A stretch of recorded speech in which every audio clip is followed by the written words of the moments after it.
You are listening to New Theory Radio.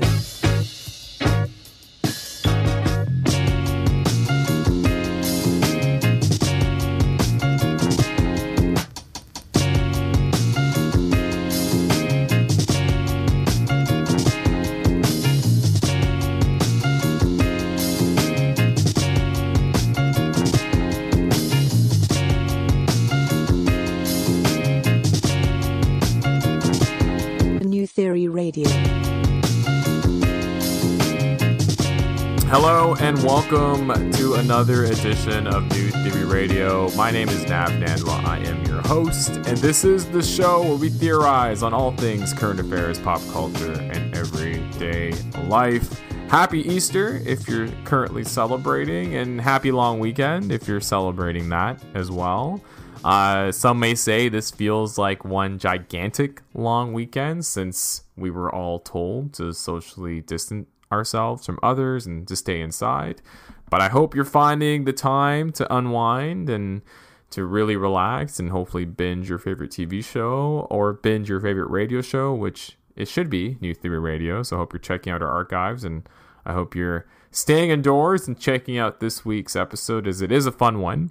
I'm actually going to be joined by a youth organization by the name of Stay Woke, and this is an organization that's led by two wonderful women, Bianca and Maliha. They are not only Turner Fenton alumni and current McMaster students, which, if you know anything about me, those are both my previous schools. So anyone that comes from either one of those institutions or both, they definitely have some good standings in my eyes. But they actually were the recipients of the Access Charity Community Grant. And Access Charity, which is a wonderful organization run by a good friend of our show, Daniel Francavilla from Now Creative Group, they actually focus on providing seed funding to your youth organizations that are looking to make a difference in their communities. And we're actually going to be talking with a bunch of different groups over the next couple of weeks that were recipients of this program. And Stay Woke was one of them. So it was a fantastic conversation with Bianca and Malia. We got to talk about the focus of their group, what staying woke means in today's day and age, their interest around the intersection of social issues with creative mediums. Plus, we like to theorize here on New Theory Radio. That's what we do here on the show. And I wanted to get their theory on what youth engagement can look like during this current pandemic. Now, obviously, Stay Woke, a lot of what they do is event-based initiatives, and we are being told not to run events in today's age, considering everything that's going on. So what does that alternative look like in regards to getting people together behind certain causes and allowing them to really speak out on injustice or speak out against issues of discrimination, or be able to use multiple platforms to let out how they feel inside? And both Bianca and Maliha do a fantastic job in articulating that. So I'm very excited for you to hear this conversation. And then we are actually going to be doing something a little different on this week's episode of New Theory Radio. Obviously, with all the time that we now have staying indoors, one thing that a lot of people are doing is spring cleaning. I managed to get some spring cleaning done, not only physically in my house, but also digitally. I actually decided to open up my hard drive, and as a content creator, sometimes there's content that you sit on that's really insightful, that's really great, that at that time, you may not have released it, or you may have been finding a home for it. And I thought it'd be kind of cool, based on the crates that I was digging through within this hard drive, to actually release some of this content on this week's episode of New Theory Radio. And there's actually a couple of different interviews that I might release as we go on over the next couple of weeks. But two conversations that I'm gonna be showcasing on this week's episode. One was a conversation that I had with the Beer Baroness entrepreneur. She is the founder of Minhas Breweries, Manjeet Minhas, who you may have known her from Dragon's Den. I managed to talk to her at an event a few years ago, and it was a fantastic conversation. It was during a media scrum, and she actually did allocate some good time to us at the time to have some conversations around business and entrepreneurship and entering into an established category, especially when you have a niche idea. So that's going to be a conversation that we showcase here. And then I'm also going to showcase a conversation that I had with fusion electronic group Clocks, which is a partnership amongst Gurpreet Double-H, who's a very close friend of mine, and house producer Robert Mason. This was a snippet of a conversation that I had with them for a previous project that I was working on called Meta, which is a digital arts music media festival. And we pretty much talk about technology and using that to disrupt various spaces, such as traditional music, because both Gurpreet's a well-renowned tabla player, Robert Mason's a classically trained violinist, and they were able to come together and create some fantastic music in the electronic space using both of those instruments. So very disruptive, and I'm super excited to be sharing some of these conversations on this week's episode. We are going to take a quick commercial break, but when we come back, I'm going to be joined by Bianca and Maliha from Stay Woke, and we are going to be talking all things youth engagement here on New Theory Radio on News Talk Saga 960 AM. Stay tuned. We'll be right back.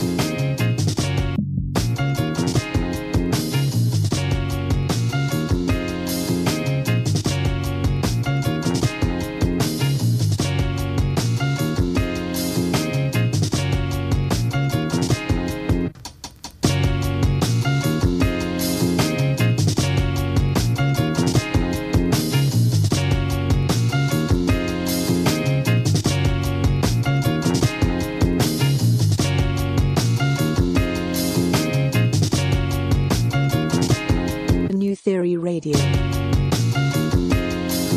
And we are back here on New Theory Radio, here live on News Talk Saga 960 AM. My name is Nav Danwa. I am your host, and this is the show where we theorize on all things current affairs, pop culture, and everyday life. A few weeks ago, I had the opportunity to MC a wonderful event held by the Access charity.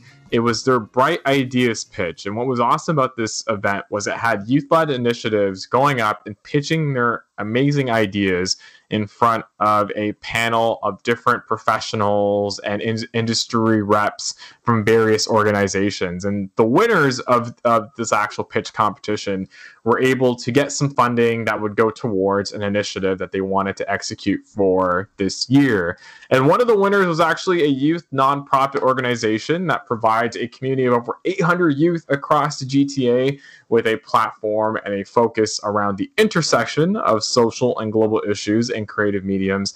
And I'm very excited to have them on the show. It is they are representing a group called Stay Woke. And I have joining me Bianca and Maliha.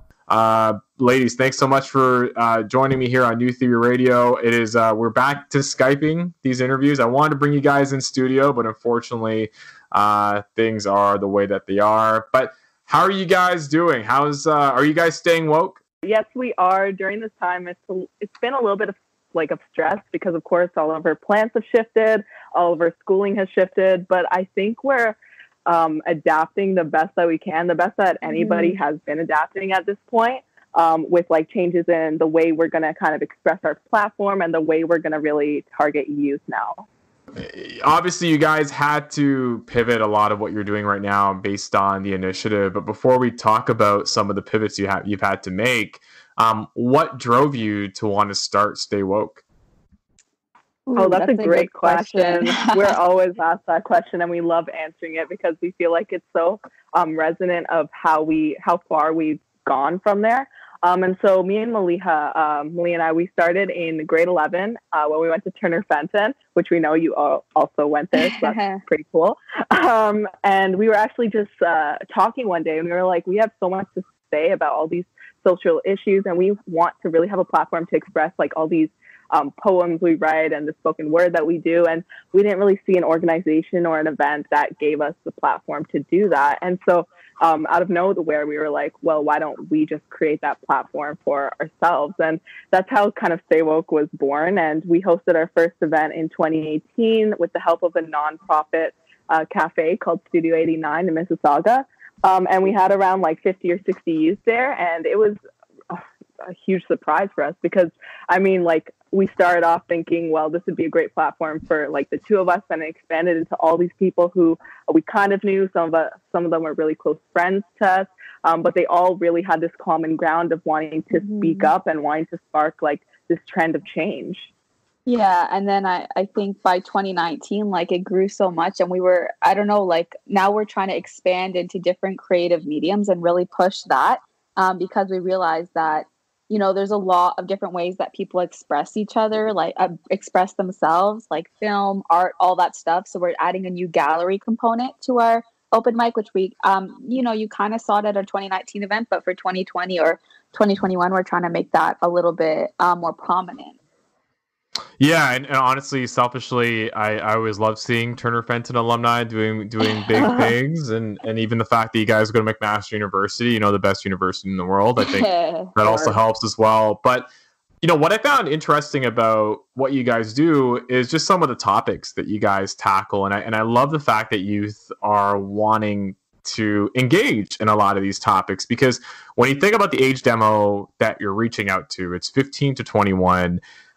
To me, those were the years that I really found myself. And I feel like when I was 21 is when I was pretty much good in regards to, hey, you know, I'm no longer going to be influenced by things that I feel like are going to make my life better. I think I'm now going to go down a path that's suitable to me. And obviously 21 is still a very young age, but I feel when you're in university and you're hitting your early 20s, that's when you're really kind of understanding who you are. But the age demo between 15 to 21 is a very, very discovery phase for a lot of individuals. And, you know, some of the topics that you talked about, you know, in your previous events included mental health, autism awareness, authentic storytelling. You guys even had some MCs out there doing some very political heavy raps. Why do you think, based on the age demographic that you're targeting, that these topics are resonating so much with the youth? You know, yeah, like, it's funny you bring that up, because after a couple of our events and like us sharing the performances with some people in the community, you know, if we were looking for sponsors or just sharing it in general, it's always like kind of funny to us to see how often, I guess, like, adults kind of underestimate youth sometimes, and like what they feel and like what they're going through. Because I guess for us, we were always kind of in this environment where we always had this circle around us who cared about, you know, issues like this, and who were actively like looking for ways to express themselves through like various different mediums. So for us, it's kind of the norm. But I guess for a lot of people, like, looking onto the community, it's not always represented in the same way. So I think, yeah, you're right. There are a lot of heavy topics that are talked about at our events, especially from such a young age. And I think it's really because I don't know, like, looking at social media now, you could inform yourself on a lot of different issues in a really, really quick amount of time. And I think that the power of social media, a lot of people are using it to share their stories and connect in other ways. And like, you know, like, for example, if you're not exposed to like certain topics and issues, and like, you don't have those people around you who go through those struggles, for example, you're not going to know. But now in the age of social media, like, it's almost like not an excuse to be ignorant, I guess. And, you know, everything's at your fingertips. So I think people have a lot more to say now after, you know, learning so much. Yeah, and I think you're definitely correct in regards to the influence that social media has, because I like, when I was 15 years old, I didn't know. I can't tell you if I knew what mental health was. I think there was a stigma around mental health when I was 15 years old, and I would say, you know, I'm really going to date myself, but that was like the mid 2000s. Like, there wasn't a lot of these conversations taking place, and I think now that social media has provided a platform to be more educated with what's going on, specifically when it comes to topics of racism and discrimination, or even what feminism is. I think it's great that you guys are fostering a platform, and it sounds like the last 2 years, 2018 and 2019, you guys have seen some awesome growth in regards to the amount of people that have definitely engaged in what you've been able to do. How would you describe the crowd that comes out do you see a certain type of person that's coming out engaging with your events? Is it very mixed? Do you see a lot of collaboration that comes out of your events as well? Like, do you notice that a lot of people typically use your events as an opportunity to connect with like-minded individuals, and then maybe they go on and work on something? Because we do have that intersection between social and global issues, and then we also have that creative medium aspect, it's really interesting to see the type of people and the crowd that comes out to our events, because of course you have those people who are really advocates for different social issues and global issues, and they have maybe their own businesses or their own initiatives that target these issues, and they really just want to spark change through their words. But then you also have people who are really creative focused, and maybe they have a piece of visual art or they have a film or something that may not directly be targeting a certain issue or a certain stigma, but it indirectly is sparking change, whether it be the change that's literally like issues around us, or like changing the mindset of youth and the mindset of adults as well.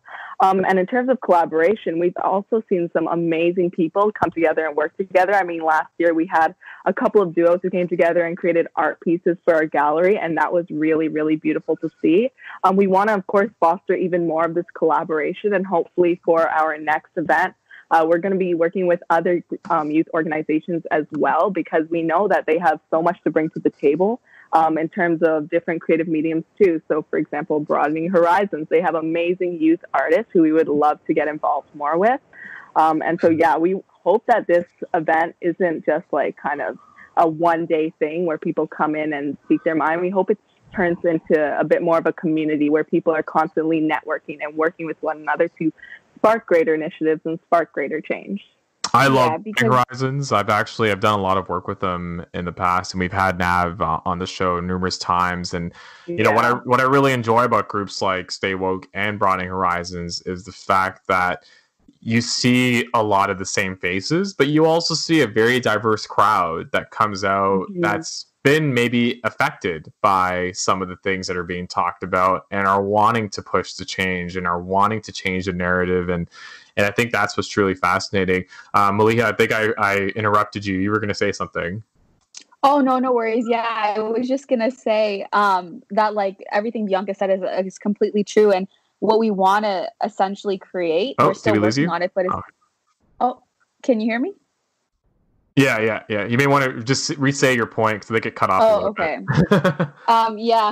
No worries. I was just saying that everything Bianca said was completely true. And in terms of like our audience, what we want to like continue to work on is creating an environment that kind of breaks down the intimidating idea of like being woke, like it's really intimidating just even approaching social issues sometimes, despite like social media, because there's a lot of for example, cancel culture. There's like one wrong move and people will write you off, and we don't want that to happen. We want people who maybe aren't as educated or want to learn to be able to come to these events and learn from like their peers and stuff. And so we still want to break down those barriers and make it a really welcoming environment. What does being woke mean to you guys?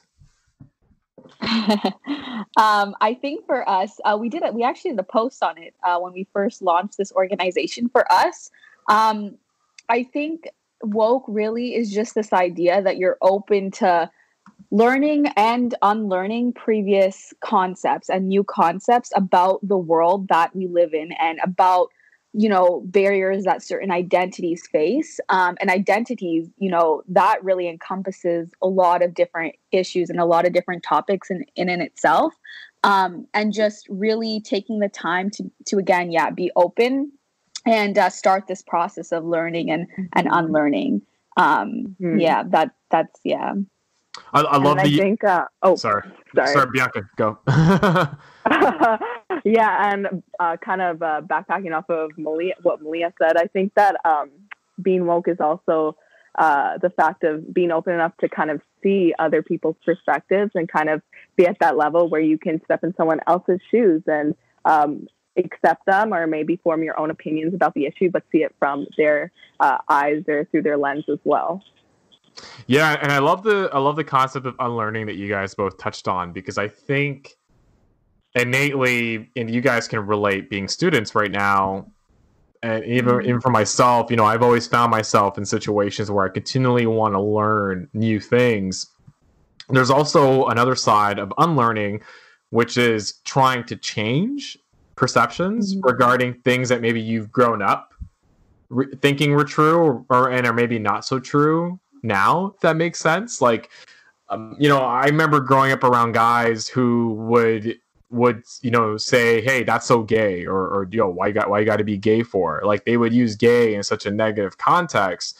But fast forward now, like 10 years after, like, if anybody says that, you're almost like, dude, like, what are you trying to say? Yeah. Like it's like a lot of what, and for a lot of people, because that was part of everyday slang, they almost have to unlearn to not use it. And I think that's the most fascinating part of the word woke that I think you guys touched on, is being able to take something that maybe you grew up innately believing in and almost putting it into question and changing the mindset.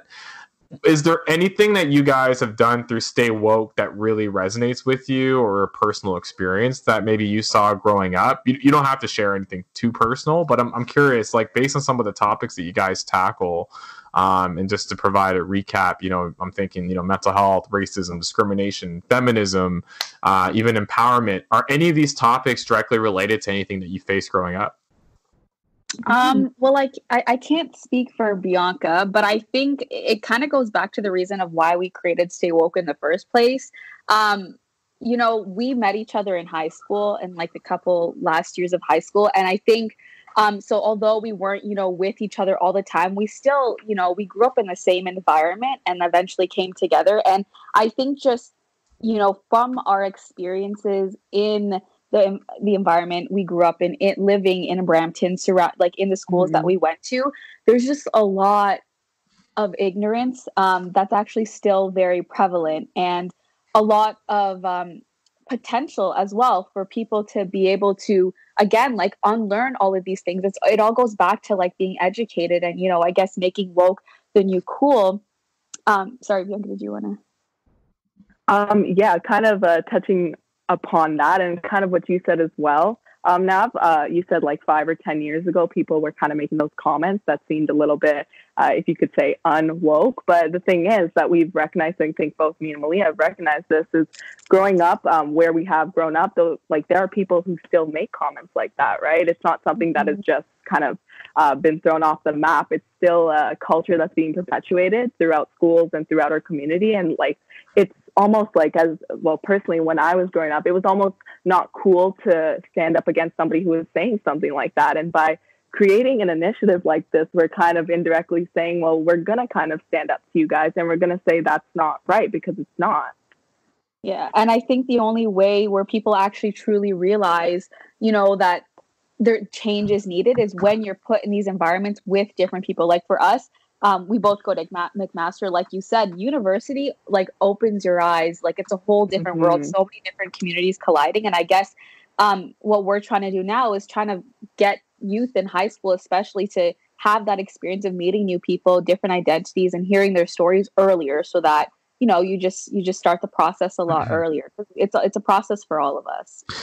Yeah, I love the fact that university, and to me, I think when you move away for university is when you really get that experience. And I'm not, you know, trying to put down anybody that, you know, doesn't move away for university and has to stay local, because again, it's all dependent on your preference. But I found that when I moved in 2006 to go to McMaster University, and I was really on my own, that's when I started to really open up my eyes regarding different perspectives. And again, you know, growing up in a town like Brampton, or any town for that matter, it's very easy to be sheltered or to be closed off to other ideas, because you're not around it all the time. Like, you know, the one thing I'll say is, you know, I can't tell you if I was ever around LGBTQ during my time at Turner, because again, it was, you know, you would see, you know, the odd folks that would, you know, totally embrace it.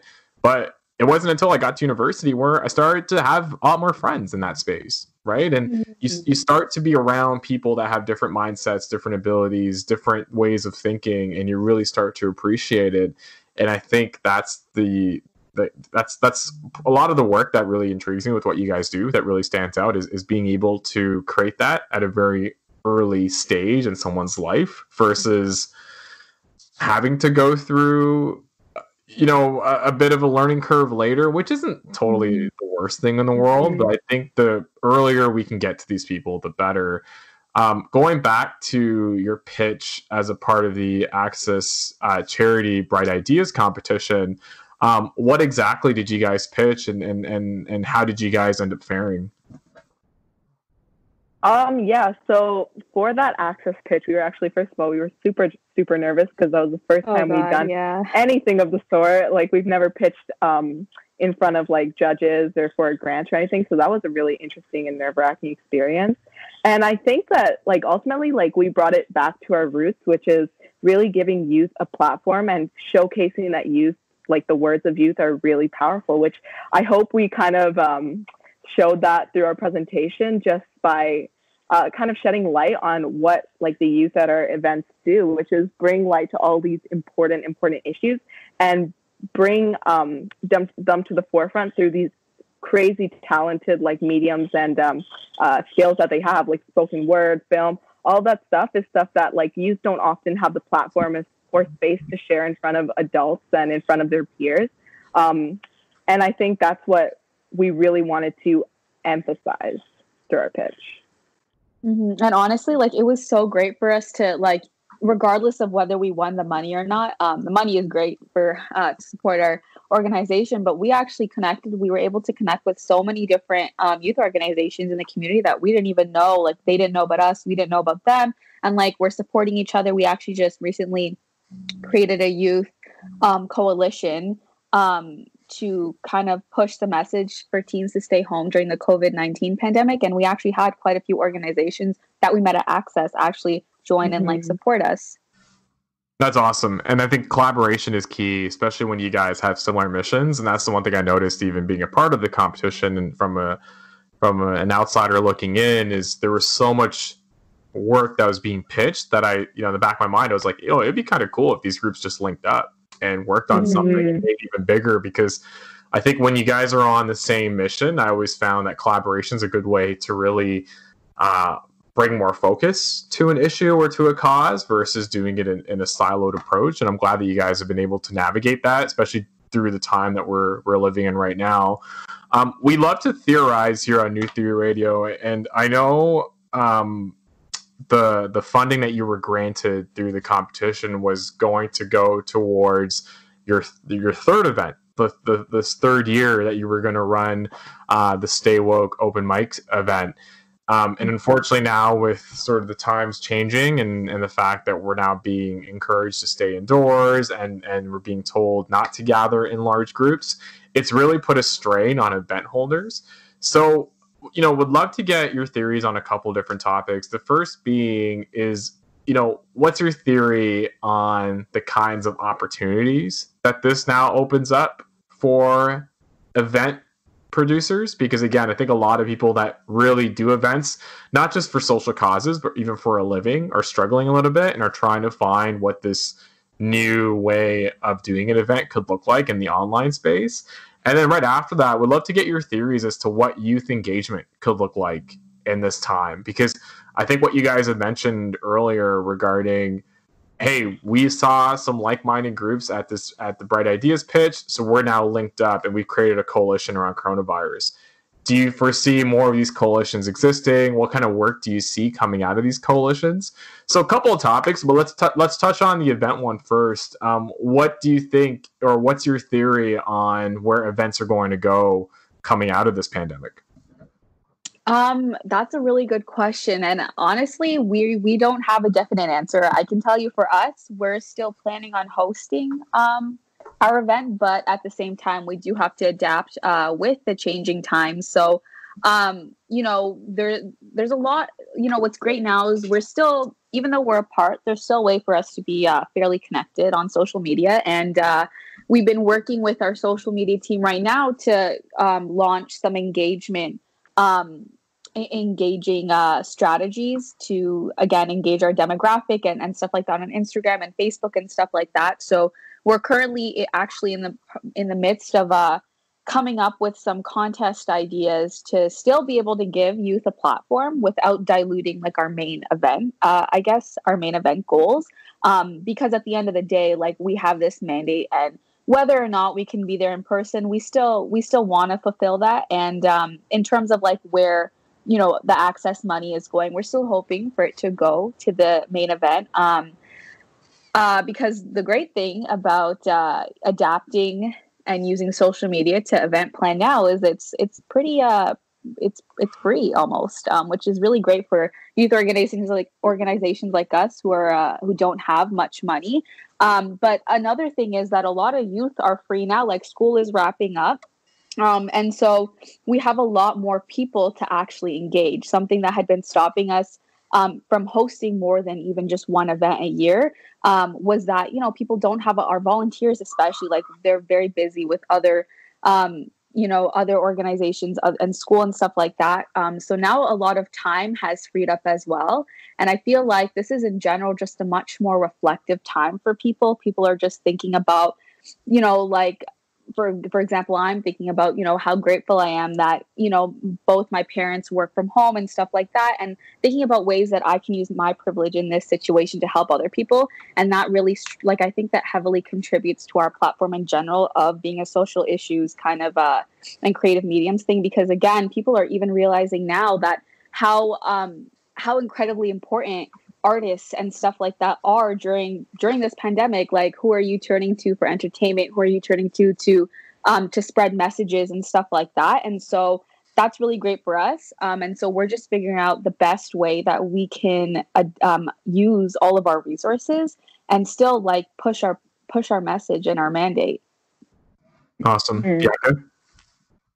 Yeah, and in engagement, I think right now, especially at the time, we feel very separated, and we're all social distancing. Hopefully, hello. Yeah. Sorry, did I cut out? Yeah. A little bit. Just repeating. Okay, Repeat what you said, because it sounded pretty good. Yeah. Okay.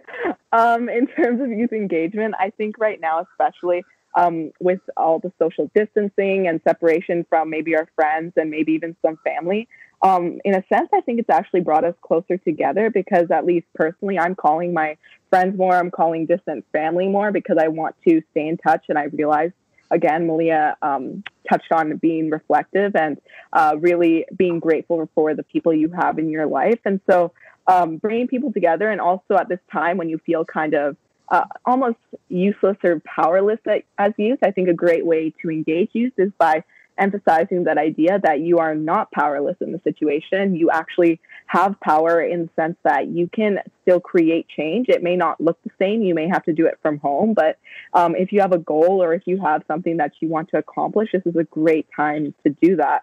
And so those two things, like bringing people together and youth empowerment, I think those two ways are great ways to engage youth, especially right now.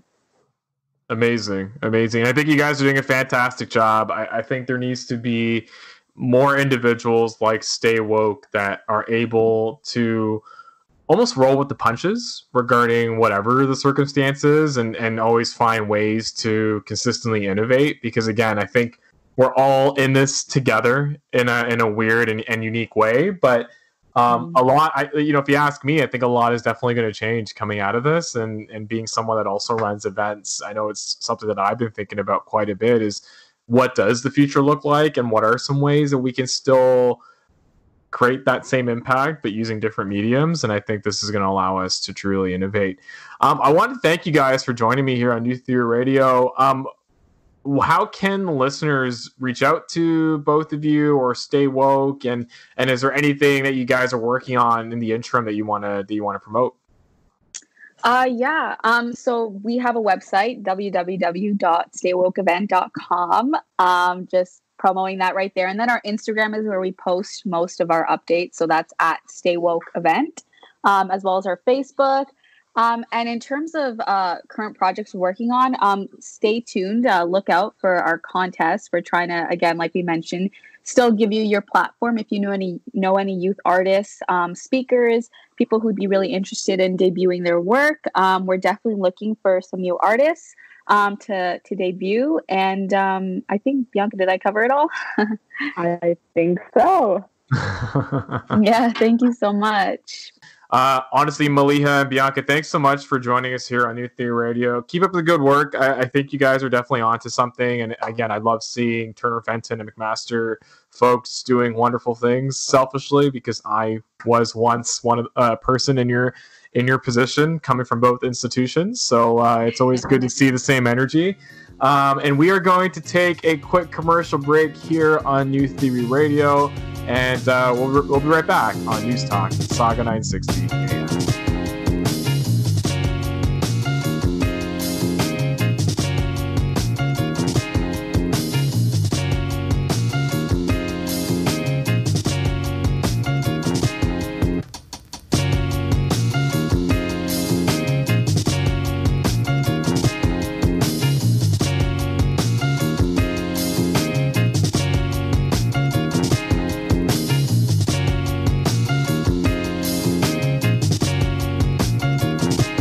New Theory Radio.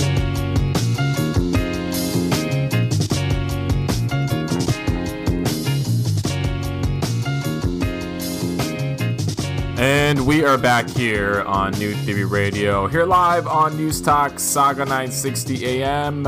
My name is Nav Nanwa. I am your host, and this is the show where we theorize on all things current affairs, pop culture, and everyday life.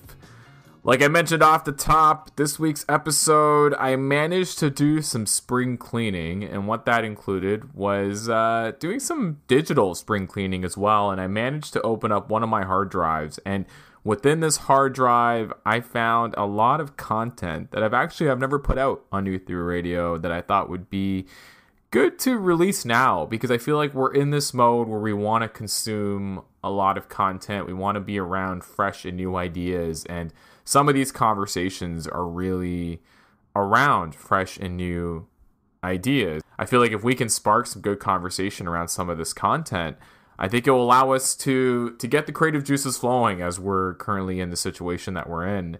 One of these conversations was with Canadian entrepreneur, television personality, and venture capitalist Manjeet Minhas, aka the Beer Baroness. She is a dragon on Dragon's Den. She is the co-founder of Minhas Breweries and Distillery. And she was someone very much known to be one of the first microbreweries to offer up a 2-4 for $24. Like, this was in the mid-2000s. But I remember how disruptive and how thought-provoking it was being a business student and learning about Manjeet and her brother's journey in regards to what they were doing in the beer market. And the reason why I wanted to share this conversation on this week's episode of New Theory Radio is I do feel like we are in this mode right now where we do have a lot of creative juices that we want to get flowing. We do want to think about life after this pandemic, and we do want to get inspired. And I did find that this conversation I had with Manjeet was very inspiring because she sheds light on what you need to consider when you want to enter an established market. And I think that can be relatable to any aspect of life, whether it's business, whether it's art, whether it's healthcare, whether it's anything. If you're entering into something that's already established, you need to almost have that niche mindset and be able to find a way to get your piece of the pie. And Manjeet does a very good job in articulating that. This conversation actually took place, I believe, in November or December 2018. It was an event held by Anoki Media, which is a very popular South Asian publication. And they have these events where they would honor various South Asians, and Manjeet was being honored at the time. And it was truly, for me, a great opportunity to interview someone like Manjeet, having known her story throughout business school, and also having somebody like Manjeet that's able to be a very, very strong business leader within our local community. So here's a conversation. Check it out. It's myself and the Beer Baroness, Manjeet Minhas from Minhas Breweries, here on New Theory Radio on News Talk, Saga 960 AM. So I'm here live with Manjeet Minhas, who is the beer baroness that they like to call her. First and foremost, it's truly an honor to meet you, especially someone who's been a business student. Did my MBA, my undergrad at McMaster University, and the Lakeport story was something that we always looked at as being a great homegrown entrepreneurial story that we could look at, that we could aspire to be. Now that you're a dragon and you're doing amazing things, how does it feel to sort of be that visible representation for South Asians, not just in the business world, but now in media? You know what? I don't think about it much. I do what I do, and I am me. And so I think that if you thought about it too much, it would be a scary role to fill. And so I do what I do on TV, and I'm true to myself and what has brought me success over the 19 years. I am definitely not done yet. As I say to people, we're the 9th largest brewery in the world. There's 8 more steps to go. I'm still working at this every single day. And so, but I do it because I love it. I love the challenge. I love the learning. And I love going up against the massive conglomerates and being creative. And so, it has, I don't think of myself as a role model. I think of myself as an entrepreneur, a mom, a wife, a daughter-in-law, a sister, all those roles that I fill. That I love and that I'm proud to be able to have that responsibility to fill. Excellent. And the fact you're mentioning that the brewery is now the 9th largest in Canada. We just passed the legalization of cannabis, which I know a lot of alcohol players are certainly getting interested in as potential ways to expand their business. What is your thoughts on some of these alcohol players like Constellation Brands as well as Molson Coors that are taking steps in this industry? And this, you don't have to answer this, but is this something that you're thinking about on a constant basis when it comes to innovating on your business and thinking about new markets to tap into? In one quick answer, yes. Okay. And honestly, we would be stupid if we didn't, because in every market, the cannabis is tolerated, because it's really, this is the only second country that it's been legalized. So alcohol sales go down by double digits. So definitely, we are looking into it. Definitely, we've done a lot of R&D. Definitely, you will be seeing cannabis-infused beer, vodka, and gin from us next year when the edibles become and consumables become legal in this country. More than that, I'm not willing to say because I don't have to because I'm a private company, unlike those other companies. But yes, definitely. And it's one of those things that we sell our products in 18 different countries now. And I still live in Canada, and I choose to live here. I'm raising my family here. And I do believe that this is an amazing market. We do all of our test marketing for the world here in Canada because it is such a diverse population, not only in ethnicity, in age, in salary gaps, in blue collar, white collar, like in so many different rural, urban. The mix is really great here. And with that comes new legislation, and such as cannabis. And so I think that if it goes well for this country, which I think it will be replicated in many other countries. And so why not use this as a testing ground to figure out what consumers want? And so we're taking a stab at it, and I'm sure we won't get it right the first time around, but we are definitely going to put some chips into that game. Excellent. And one last question, Manjeet. I would say over 10 years ago you guys entered into the beer market, or even before that. And what advice would you give to a lot of entrepreneurs that are considering to take that step into established categories like food and bev, that are willing to put themselves out there and go against some of these big corporations? Specifically in alcohol, we're noticing a lot of mergers, a lot of acquisitions. But when I go to an LCBO, what makes me happy is you're starting to see a lot more locally produced items. Obviously, craft beer is a thing, but we saw a lot of craft radlers during the past summer. So what advice would you give to anybody who's entering an established category and looking to make their mark, such as yourself? So I've been in this 19 years, almost 2 decades. It's been a long time. And so, yeah, definitely the resurgence the last decade of the craft brewery scene in North America, and now the craft distillery scene makes me extremely happy because it slowly chips away at the big guys market. At that 80% is slowly going down and down. And it's nice to see more entrepreneurs being born every day and find their passion and make some money doing it. Why not? So definitely that makes me happy. And what I would say is that, listen, when you are going into an industry that exists or even creating a product that already exists, You don't have to be the first one. You have to be the best one. You have to have some differentiation. You know, even Facebook today, let's face it, didn't create it. MySpace existed before, and I can give you so many other examples. I didn't create beer, I didn't create vodka, but I've done it differently and better than those around me as far as I'm concerned, and millions of consumers are concerned. So it's about having some value proposition when you get into a business. And so I think that it's important. Yes, it's nice to take on those big industries because there is a lot to take on, and there's a lot of big market share to take on. I'd rather have a small piece of a big pie than a big piece of a small pie. And so I would definitely encourage people. I would, though, caution them in such highly regulated industries like the alcohol industry. You really have to do your research and get your ducks in a row. You can't just create something in your basement and think that you're going to sell it. And so I think that is for so many industries. Research, and get your ducks in a row before you actually get out to market. And make sure somebody wants your product, not just your parents or your siblings. Manjeet, I feel like we could talk shop forever, but I'm going to let you go and go have some fun at the party. Thank you so much. And hopefully I'll be talking with you again soon. Definitely.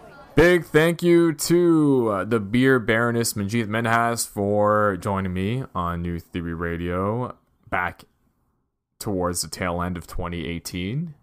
Very, very awesome conversation. I'm very grateful that Manjeet was able to make some time for us at that moment during the media scrum. And actually, if you've noticed during the interview, it was around the time when cannabis had been legalized, and there was this movement of alcohol companies going into the cannabis space, and that's why it sparked the question that I had for Manjeet regarding potential movements with her company. And a few weeks after I did this interview, and as I was doing research regarding what had taken place since I had chatted with Manjeet, her brother Ravinder and herself, who actually started Minhas Breweries, they actually ended up coming out with a press release announcing how that they separated their business interests, and Ravinder was actually going to focus on the cannabis space while Manjeet stuck with Minhas Breweries. And then eventually they ended up expanding into wine, which was kind of cool as well. And, you know, mad respects to Manjeet and Minhas Breweries even now, because they were also one of the alcohol companies that saw the need for sanitizer in the current situation that we're in, specifically when it comes to frontline workers and those that are considered essential.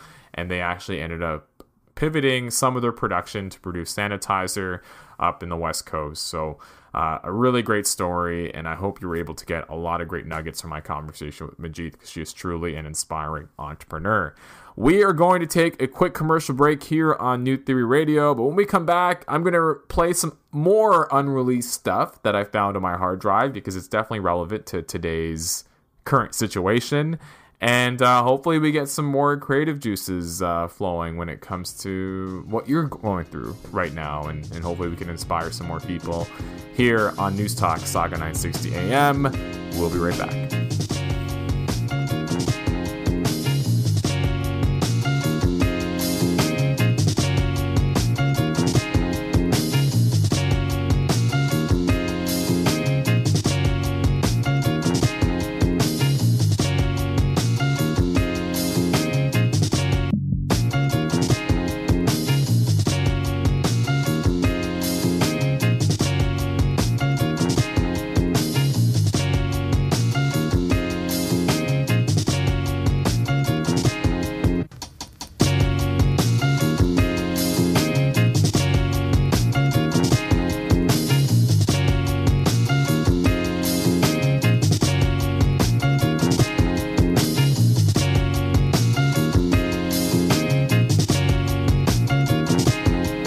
Theory Radio. And we are back here on New Theory Radio, here live on News Talk Saga 960 AM. My name is Nav Nanwa. I am your host, and this is the show where we theorize on all things current affairs, pop culture, and everyday life. And we're digging in the crates for this week's episode, the hard drive crates, like I mentioned earlier off the top. I'm using this opportunity to air some unreleased interviews that I've done over the last, I would say, couple of years. And, right now I feel like we're in this mode where people are very much seeking content that's going to inspire them, that's going to allow them to get better, that's going to really allow them to think outside the box regarding how they're currently doing things. And, you know, we've interviewed a lot of different music groups here on New Theory Radio and various artists. And one in particular is a good friend of mine. He is Gurpreet the Tabla guy. I've collaborated with Gurpreet on many different occasions when it comes to events. He also has a radio show that I support him on the Ruckus Avenue Radio online network through Dash Radio called Another. And I actually met Gurpreet back in 2018. I still remember because I was organizing an event called Meta, which was at the time, a digital arts, music, and media festival. And I stumbled upon a group that he's a part of called Clocks. Now, Clocks, the best way to describe it is probably experimental electronic music mixed in with world music, mixed in with deep house. It is a partnership with him and a house producer by the name of Robert Mason. And the best way to describe it, modulated tabla and electronically processed violin melodically unite during the live PA performance of both Gurpreet and Robert. And they really focus on creating music that explores the vast reaches of the dance floor. Now, what's great about Clocks is I saw their work online and I was putting together this festival, and they, to me, just fit with what I was trying to do when it came to putting together a performance that was progressive, that was thought-provoking, that was really mixing in different genres. And from there, when I had that first conversation with Gurpreet, I remember it was a simple cold call where I wanted to book him for the gig, and then we ended up talking for about an hour and a half, and that actually led to a friendship that we currently have. But this conversation actually was something that I had done for specifically around Meta, but when I was going back and I discovered the content that was on my hard drive, a lot of it really resonated with me because what I found inspiring was the journey that both Gurpreet and Robert had when they came together to formulate Clocks, and how organic it was and how thought-provoking it was for both of them, who were both classically trained musicians, both from the tabla and the violin, and how they're able to mix new age technology with these classically trained instruments. It's interesting because in this chat you'll hear just some of the challenges that they faced when it came to really putting this music out there. You'll hear about how organically they came together based on some like-minded aspirations, and just how organic this entire situation is. And you know, the one thing I do want you to take away from this conversation is just the ability to use the time you have now to think about things a little bit differently. You know, this is the time to experiment. This is the time to collaborate with people that maybe share a similar interest as you, but maybe they're in a different field or a different industry, because you never know what might happen. You never know what type of collaboration or what type of creative juices could flow out of that.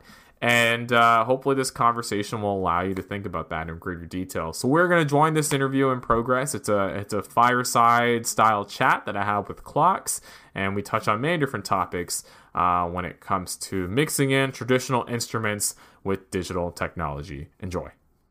I just find it interesting that you guys got into the studio, started creating, and then just, you know, you obviously had your tour schedule laid out, so you asked Robert to join you on tour, and it was almost, just to your point, that you were, as you were creating, you were giving back.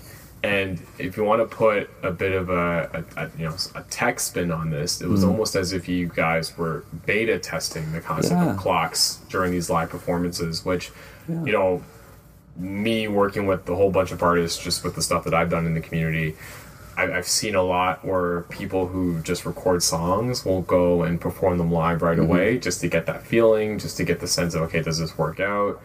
How important was that? And maybe Robert, maybe we'll ask you that. Wow, it was cool. I mean, the first time we did it, we essentially had a few sessions where I just kept everything and went home, produced what I could out of what we'd done. And I mean, we even played a couple things that were so raw, and people went nuts. I remember, what was in Kitchener, what was the festival? Can't remember right now, but Regardless, I remember.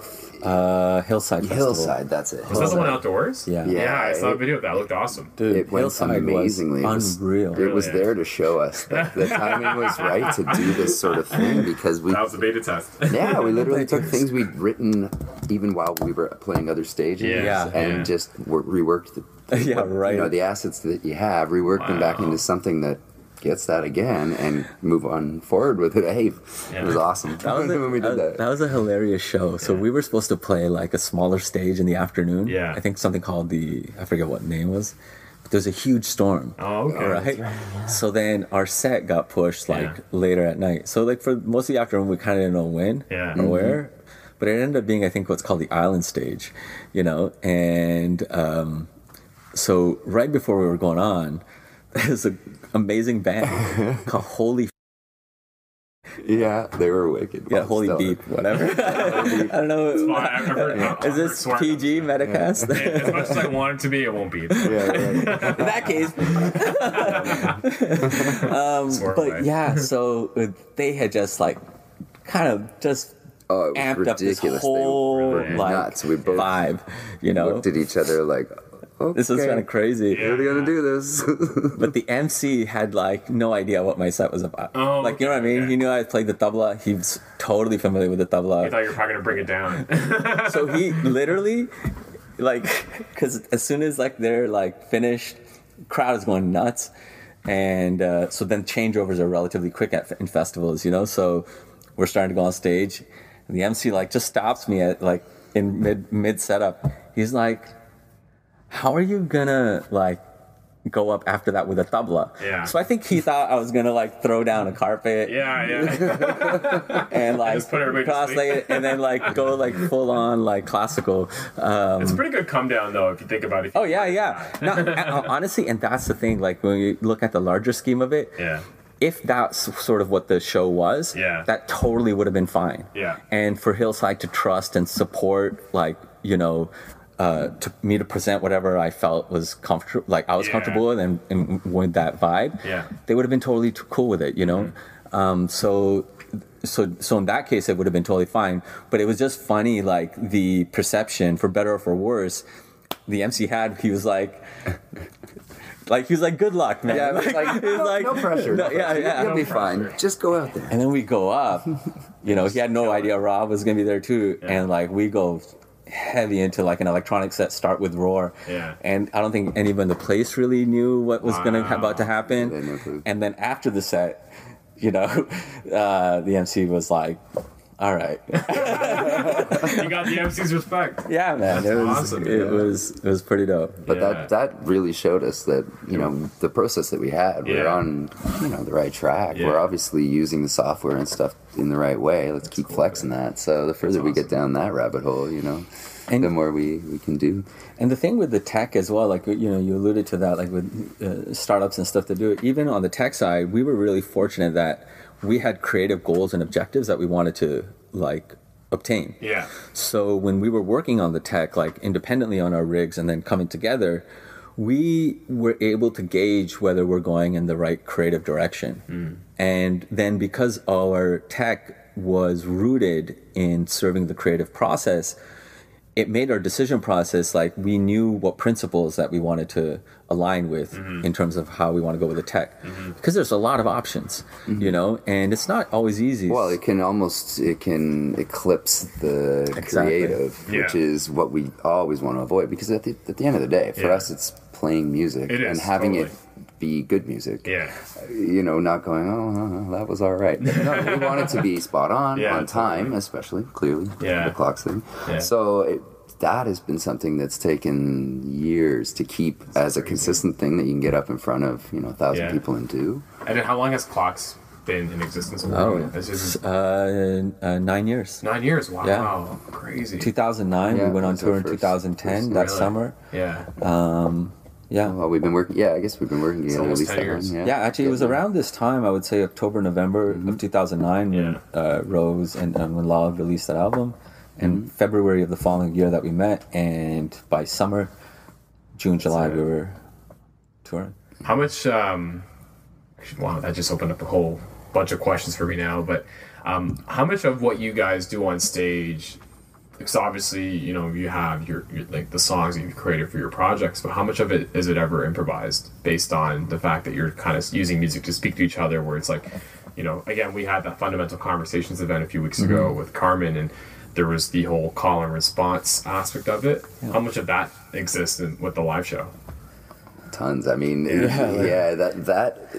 fact, that's kind of what I'm getting at. Our goal has always been to be able to load it up and play. Yeah.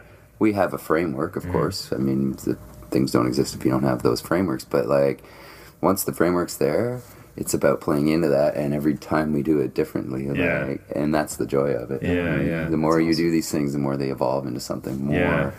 So, yeah. And even like, you know, the fact that you guys are, you know, next year, I guess, going on 10 years, how has the technology of the performance sort of evolved over time? Still is. Yeah, still is, yeah. We made some huge breakthroughs, like even a couple of weeks ago, about, not a couple, like maybe 5 weeks ago. Mm-hmm. Yeah. Oh, yeah? Yeah. Wow. Because the thing is, again, we are independently doing a lot of work on our own rigs, and then we're always kind of like, our ears are to the ground, I guess, in that way, or as much as it can be, and we get to bounce ideas off, and then come together and be like, okay, is this going to work?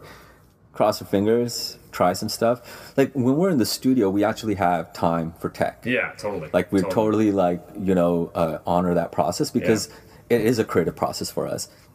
It gets annoying sometimes. Yeah, it's super annoying. Oh my goodness. Yeah. You know, latency. We've had a few head bashes, bruises on our foreheads, but you know, but you know, it's not, you know, it's a very integrated component to what we do, and a very important part of an integral part of the creative process. Yeah. And you know, luckily we enjoy it to a certain degree, and this allows us to try new technology as well. But yeah, things have changed. You know, some things are still the same, but like I would say, you know, hardware, like, you know, honestly, I think we both agree, if it wasn't for Ableton Live, that's totally the we one. would not be able to do what we do. So for those who are not familiar with Ableton, what is that? Professor.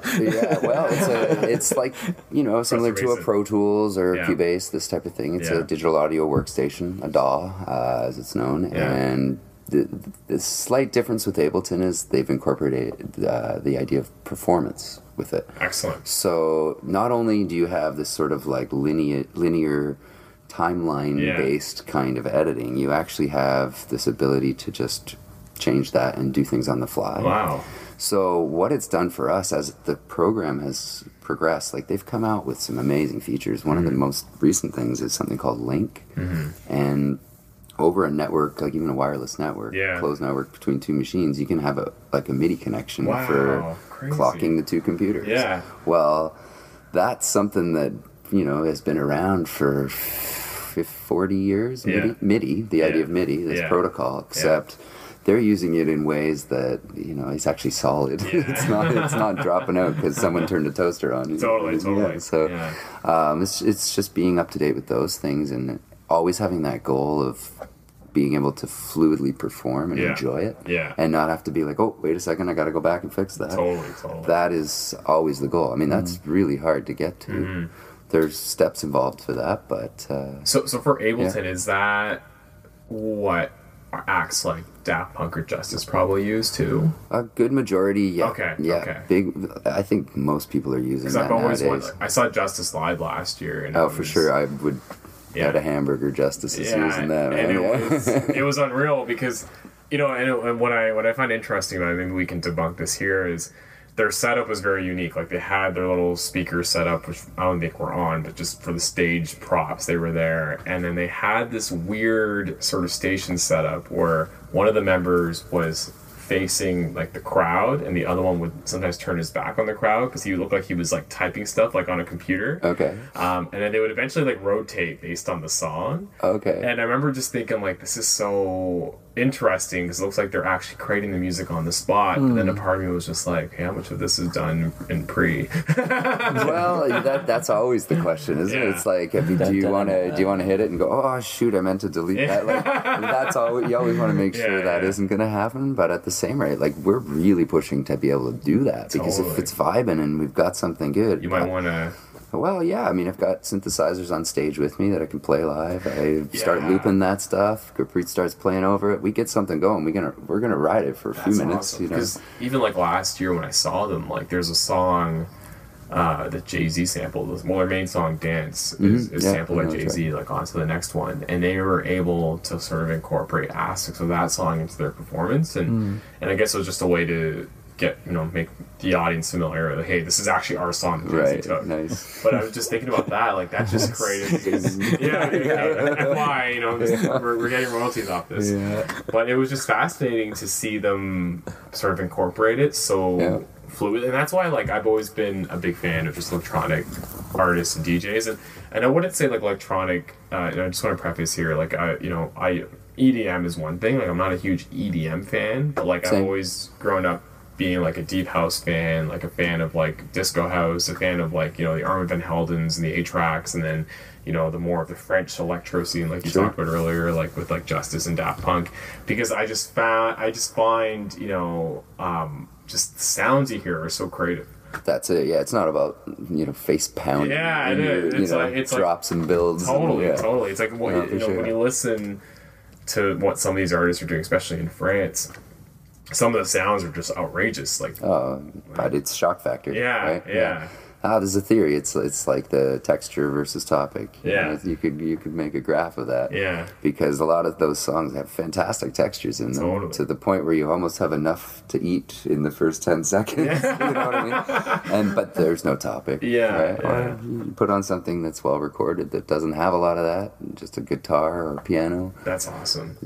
The topic speaks on those rather than the texture. You see, so in the Clocks performance, obviously you have your tabla involved, Robert, you have your violin involved. How do you?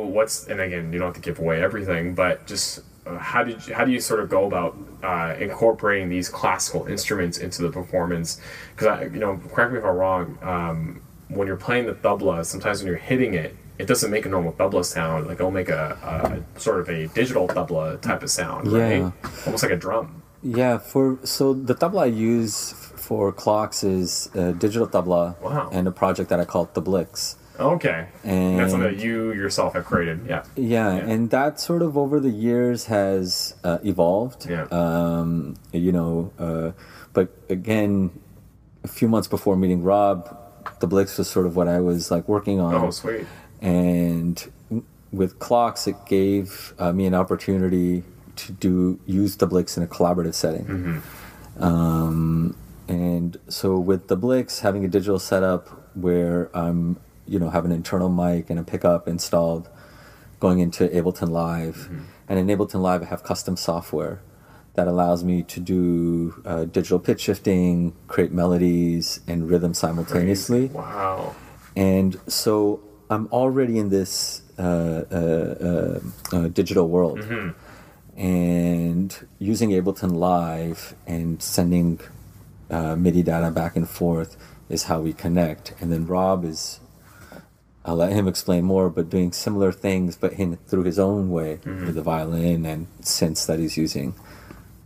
Yeah, I'm essentially just trying to build up. When we have the track going, it's like, how do you can have a raw thing and have it be great, but sometimes you want other layers, sort of thing to it. So it's about that. It's the layering and whatnot. Like for my electric violin, same thing as Gurpreet. I have it piped in through a analog to digital converter, right? Goes into the computer, and then I can throw whatever I want at it. So I've got banks of effects as well as looping and this sort of thing. And if I make something I really like, I can actually drag it out, start again, and layer over it and this kind of thing. That sounds awesome. But I mean, we've been kind of doing that where we layer the stuff back and forth to build up the tunes for a while, and I like it. I just love that. with the performance you guys are like creating, like whether it's an existing piece of sound or a new piece of sound based on like a feeling or a movement or a sound that you hear based on how you guys are speaking to each other.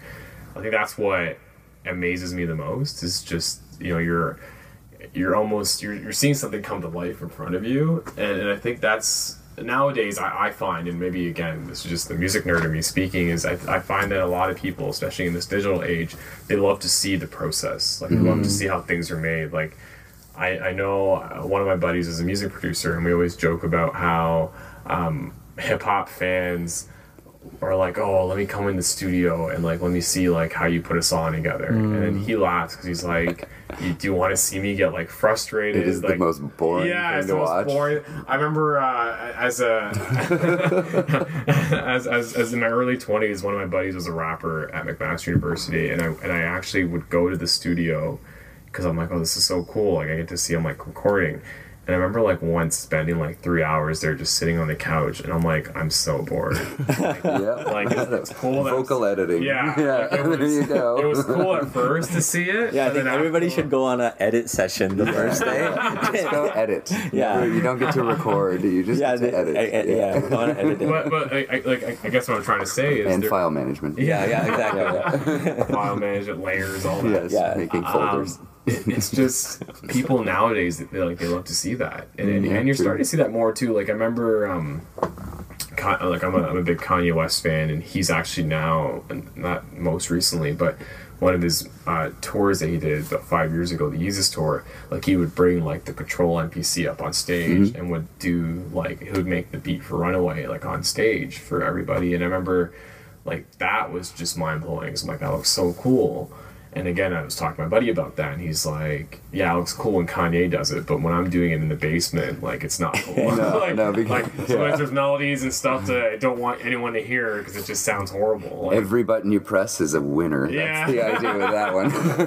So like, what are your thoughts on that? What are your thoughts on the process and just people wanting to see how things are done? Because do you find that it takes away from some of the mystery behind it? No, I think we're building it to do that. I think we want people to see what we're doing. Like, sometimes it probably doesn't translate in the way that it's like, oh, he A to B, like, oh, he pressed that and it did that. Sometimes there's like, what do all those knobs do, or you know what I mean? Yeah. But that's kind of the fun of it. Maybe I don't even know sometimes. So it's like, let's just see what happens, right? That's so sweet. Well, yeah, it's experimentation. I think is probably 9/10 of the game for us. Yeah. We've come up with most of the ideas for things on our albums and stuff like that.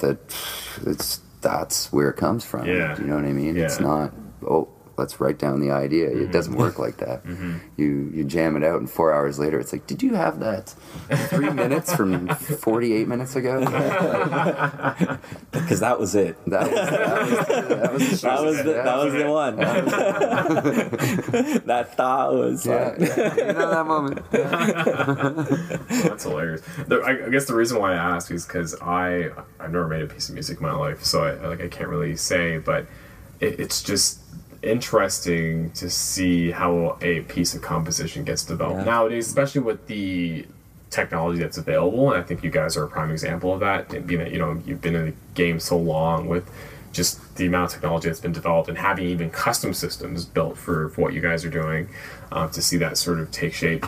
The other question I had is, being that both of you, Robert, you're a lifelong violinist, and Gurpreet, you're like a lifelong doubleist. Is that sure? Okay, we'll say it now. I kind of wanted to try. Hashtag doubleist. Doubleist. Doubleist or doubleist? I'm gonna say doubleist. Yeah. Okay. Sounds like it rolls better. Doubleist. Have you ever had like a purist violinist or a purist person who plays double being like, what are you doing? You're ruining the art. And you guys are laughing. Yeah. You've had that? And how do you sort of going about dealing with that criticism? Well, I don't know. I mean, there's been a few moments, where it's just not understood. Yeah. Like, it's like, but it's also when you have an expectation.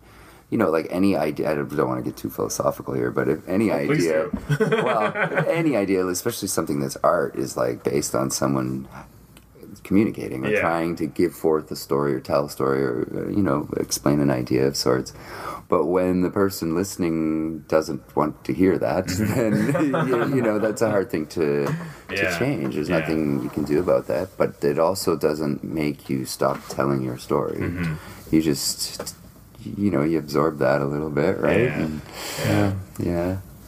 I also take, like, when it comes to the tabla specifically, I take my inspiration from the story of the tabla because, you know, the tabla is one of the most popular Indian classical music instruments, you know, in the world. But it's a very young instrument, relatively speaking. It's only about 200 or so years old. But the story of the tabla is one of evolution as well, because the tabla came into play when the classical style essentially was shifting from Drupad to a version of what we now call Hindustani classical music. And the style, like, they refer to as khyal. So the instrument that was used with Drupad was Pakhavat, so much more boomier. So it wasn't working as well with the style of music that was being sung or played. So the tabla has evolved from this instrument design to support the music. So, you know, the story of the tabla itself is one of evolution, and I think whoever plays it in their own way is part of that process, you know. And what we're getting a chance to do here, or, you know, the whole thing about creating a digital tabla, it's, for me, just part of that story, you know. So yeah, everyone has their opinion on whether you want to call that a purist opinion or not. Like, I think that's sort of what the real question is. Like, is that a purist opinion to think that it should be played this one way? And I'm like, I don't know if that sounds like a really purist I went to school way of thinking, you know. And there were many people that were fantastic violinists. I thought, hey, maybe I can be one too. You know, but the reality is, if you yourself aren't a purist, there's no way you're going to follow through with that. Do you see what I'm saying? So that was kind of the decision I had to make coming out of school and whatnot. It's like, you know, you're not going to be the best. There's so many people that want this so bad, you know what I mean? So are you okay with being second, or not necessarily second, but like, is that an okay life? And part of me was like, no, I'd actually like to see what I can do with it that nobody else is doing. And I think that's probably been more empowering for me, hands down, than any, like, you know, mastering Brahms concerto. I'd love to. Maybe when I'm an old man I will. I don't know. But for now, I'd rather get. And you probably can. That's the thing. You know what I mean? Like, give me. I probably heard it, but I just didn't know it was a Brahms concerto. I was like, because that's a cool thing. Like, we'll be like setting up and doing tech stuff, and then like Rob will just go, like, just rip into something, and I'm like, all right, like, forget the rest of the rehearsal. Let's just play violin, please. And then like I have to beg him for like the next half hour. Well, like I'm wondering, is the next generation going to be like clocks unplugged, and it's like you guys just jamming out with the tabla and the violin? Have you guys ever done that? I think we have. Yeah, like not nowhere close to what you would think. The fact that we're like, have we? Yeah. It's like that. Yeah. Like, I try to sneak in some tabla while he's playing the violin. I know I sewed that way, but I don't know. If you like pizza, are you gonna like stick cheese on a piece of bread every day and eat that? No, man. You're gonna go out and get some pizza. That's a great analogy. Use ketchup as a pizza sauce. Yeah, exactly. No. Actually, guys have never done that. Oh yeah, I've done that.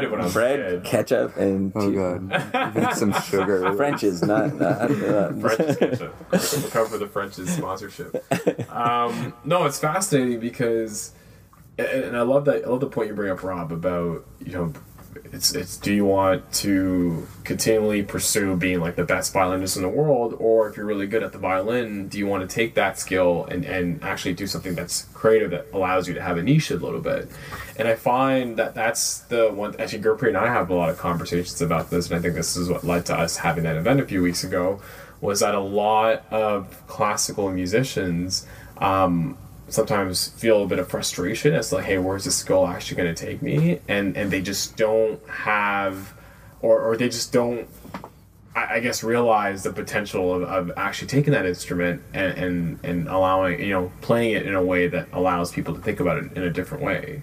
Well, sure. I mean, you have to know your boundaries, right? And I think I had a really hard problem with that when I was younger, because something about just simply playing the classics and trying to be the best at, getting that across, it didn't seem to fulfill me. Yeah. I also was a huge gearhead. I love physical devices that do things. Like you're talking about the MPC. Man, I love the MPC. Like, what a cool piece of technology and the evolution of technology. It's it's performing in a different way, yet it's still, you're performing. You know what I mean? So there was a point where I had this huge obsession with like a MIDI violin and everything, and it was like, I'm going to play my bass lines with my violin and all these things.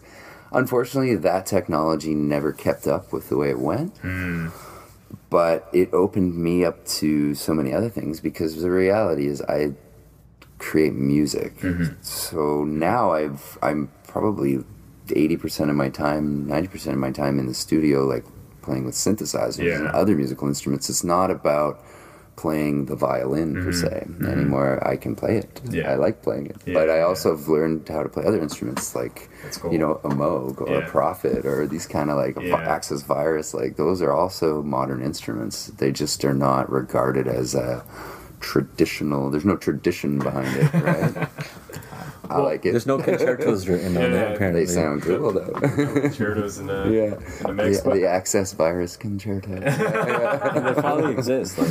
Maybe. But to that, like, because, I'm thinking about when you and Gurpreet met, you ended up becoming an electronic DJ. How did you get introduced to electronic music, and how did you sort of decide, hey, I'm going to put the violin down? Oh, maybe you didn't, but for this instance, I'm going to put the violin down and try to get creative with some of this cool hardware that I'm seeing. I had a moment, it was, I think a summer between going back to school and this kind of thing, or like, I don't even really remember the time, but there was something that just, a friend dragged me to some remix night at like Club 107 or something like that. Yeah, and I was like, what?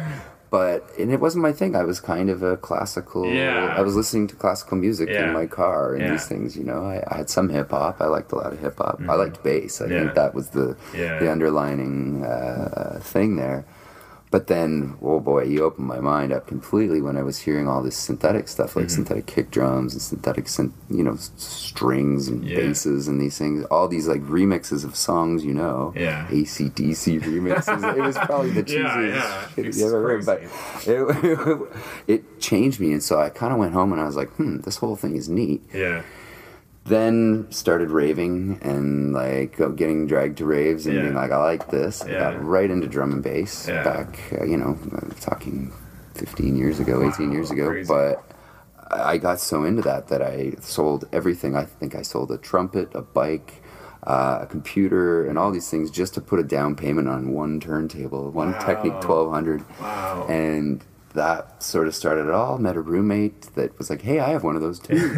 It was kismet. It was, again, timing, one of these timing things, right? And I learned how to do that. Like, I worked hard to learn how to do that. It was all about the counting that I always wasn't, like, tempo counting in music that I always wasn't the best at with violin and these things. But I could nail it with that, It was satisfying. So through that, I sort of morphed into, well, if you can do this with turntables, what if you have a turntable and a laptop? Or what if you have a sampler, a drum machine, getting bigger and bigger and bigger. The gear wasn't really there at that point. Things had a lot of menus and very little RAM and all of that, right? So they weren't really live performance things, but that was always my goal, even back then, like being able to take something and perform in front of people that isn't a traditional instrument, but it's an instrument. That's cool. And it still sounds good. It's not like wink, wink, wink, So that was a lot of work. That's taken at least 10 years. But that's kind of always been my goal, is like, how do you take what's in your head and put it on paper? It's never the same thing. No, it's not. No. So it's like the pen you use, or maybe the paper you use. It's the same thing. Do you use a computer? Do you use a turntable? Do you use a violin? Different things come out, right? That's cool. Yeah. What's the baggage limit these days? Yes, what's the baggage limit? You should see what I've got in this bag. It's so tiny. Well, part of our technological decisions lie on logistics. Okay. So we're like, okay, we tour. We want to tour. Yeah. And, how can we make this happen? Where have you guys played? So we've played a bunch of places here in across Canada, Europe, USA, US. DC. Yeah. We didn't play New York together yet. No, not yet. No. Gotta get you guys out to New York. That would be great. That'd be great actually to do a show there together. Yeah. So like different places. Dubai. Dubai, Don't forget that one. That's awesome. Actually, you'll remember Dubai. So Masala Mehndi Masti hosted the first Dubai Masala Mehndi Masti and invited Sype for that. Yeah, that's awesome. Yeah, because Masala Mehndi Masti was a huge festival here, and Harbourfront Center. And then Exhibition, I think. Exhibition, yeah. It was like one of the first real. I remember it was like that and like Chin Picnic, which were like the first big like multicultural festivals. And then you would always have like the South Asian Day at Wonderland. Kingswood Theatre. Yeah, I may have performed there once. Yeah. Yeah, in a. I may have sung a karaoke there. Oh yeah. No way. I was you know, your high school goes there, like. Oh god, no way. Well, the thing is, I was part of an elementary school Bollywood dance group, and this is awesome. Wait, elementary school? I actually thought like all that footage was like dead and buried, and then when I got married 2 years ago. My sister was able to locate some of it and played it at my Mehndi party, and I was so embarrassed and like why? I'm like I thought this was done. Like I thought I closed that chapter. No man, no, they got that on a secure server somewhere. It's like in a vault somewhere. So can you imagine the conversation now is going to be like, you don't have me dancing in elementary? No, you know, exactly. It's like, what have you done with it? How could you not have I should have totally used that. So the question I have to that then is obviously the kits and the tools you have in a studio differ than what's on stage. So how do you modify, I guess, the production aspect of that music versus what ends up being in the live show? Yeah, like I think it's sort of our writing process. Our writing process is evolving. Mm-hmm. So there's certain instruments and tools that we are more familiar and comfortable with when it comes to writing and performing with. So it becomes again a evolutionary discussion, and to a certain degree case by case, and logistics is part of it too. Like, love to take like a big synth. But the poor synth, first of all. And second of all, you need another seat like Yo-Yo Ma. Is that what he does? Yeah, he gets another seat for the cello. But like really, some of the synthesizers I have, they're incredible sounding. And I'd love to build a show around it, but it's just not realistic. Crazy. Yeah. So they become like, artistic, functional decisions as well. And then, we look at our set and be like, okay, which instruments do we definitely need?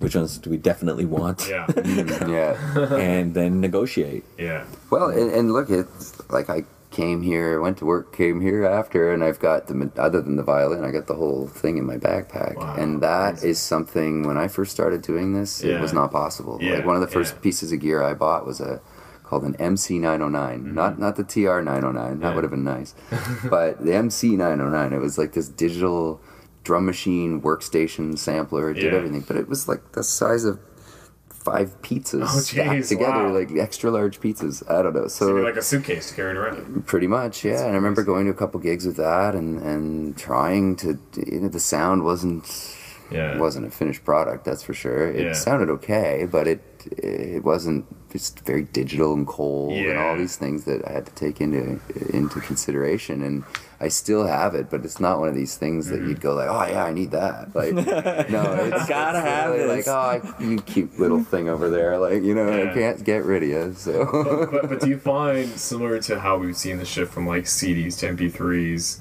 that big machine versus like what a more compact version that you were getting more out of the bigger one? Well, the evolution of the laptop was what did it. As soon as you had more than like a gig or two of RAM and when solid state drives and stuff came, that just changed everything. Everything was so much more doable. Yeah, you can play back 50 tracks from a laptop, like a MacBook Pro or whatever. Like, that wasn't possible. My first laptop that I owned, I think I crashed it with one plug-in and like 2 channels of audio. Like, it was brutal. Yeah. Crazy. So you tried to do anything decent. Yeah. Forget it. Too frustrating, right? So that way things just sort of evolved, and now I think we take it for granted because I'm using an older laptop now. I actually have a few-year-old MacBook Air that's not even like a bomb-ass computer, but you know, you treat it right and you have the right software and you know your stuff, it works so solidly. It's a thing that you almost, we're in a sweet spot that way now, you know. So actually, and again, just a couple more questions before we wrap up. What are your thoughts on just the emergence of technology and the fact that more and more people are able to DJ sets off an iPad, or they're able to go out and purchase a mixer that's literally as light as their smartphone and can, you know, it's maybe not as big, but it does the same trick. Like, do you find, and maybe I'm asking you guys like the wrong question because of just the quality of music you guys produce and just how disruptive it is, you know, to purists, like we were talking about earlier. But do you like the fact that some of these items are becoming more convenient as well as more accessible to everyday people? Well, definitely. I think starting with size, the size of, I mean, to be mobile and go somewhere with enough to have a good sound, not just software synths. Like, I mean, I've got lots of those too, but I'm not knocking it. But there's something about that tangibility of touching a piece of hardware that you can feel it doing it. You know? That doesn't occur even with fully pimped out MIDI controller and these kind of things. You know. But at the same time, you know, the way I like to think about it is that, you know, when we're playing now, for example, the laptop is an instrument. It's not just a piece of hardware. You know, and I think it's the relationship we have with our devices. So, you know, our devices are not just our devices, you know, for us. Like, you know, for me, my iPad is my controller, so it's an instrument. It's deeply customized. Yeah, it's very customized. You couldn't just go pick one up and do the same thing. That would be hours of getting it back to... So even the way the laptop is built, like, the guts are similar. You know, it's a MacBook Pro, and part of like even that is like, you know, I wanted to make sure I know what my baseline is.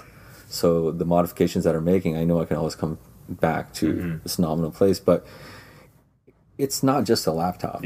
It's my instrument. Like my tabla is one of my instruments, my laptop's my instrument, everything I travel with. And you know, whether it's an app on my phone or iPad, these are all instruments. And I think it's what our relationship is with the tools that we use, not so much the tools that we use.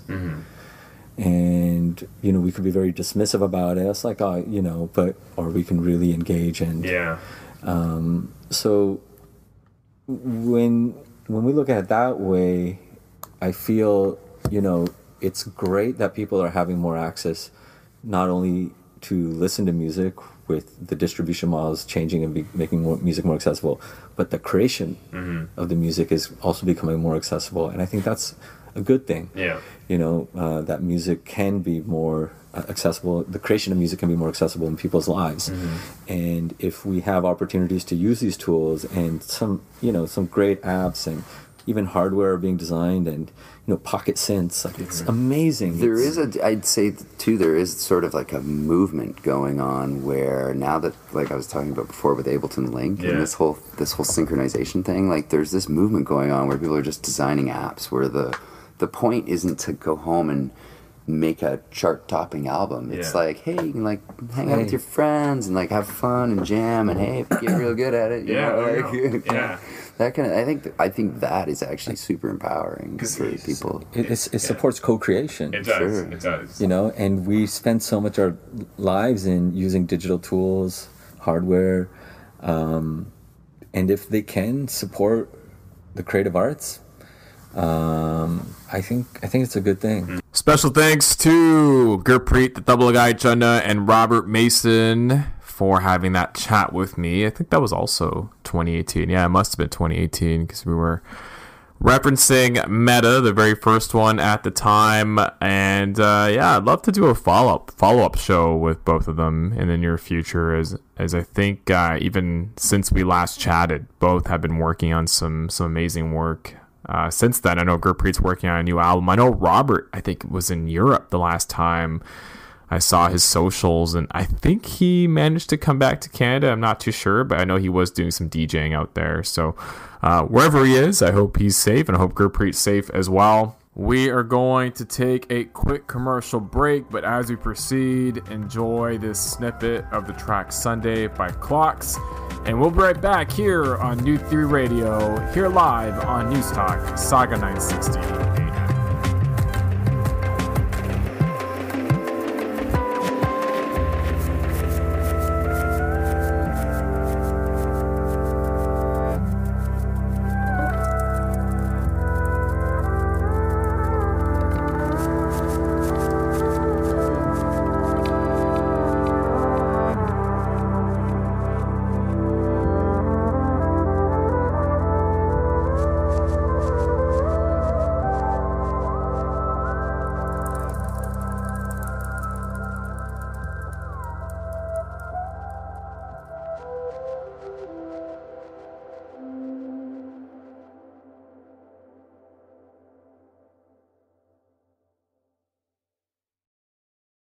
New Theory Radio.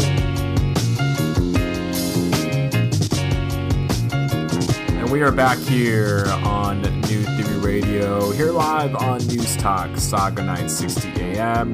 My name is Nav Nanwa, I am your host, and this is the show where we theorize on all things current affairs, pop culture, and everyday life. Special thanks again to Stay Woke, Bianca and Maliha, for joining me earlier on the show to talk about their wonderful organization. Go check them out on social media at Stay Woke Event for more details on the amazing work that they do.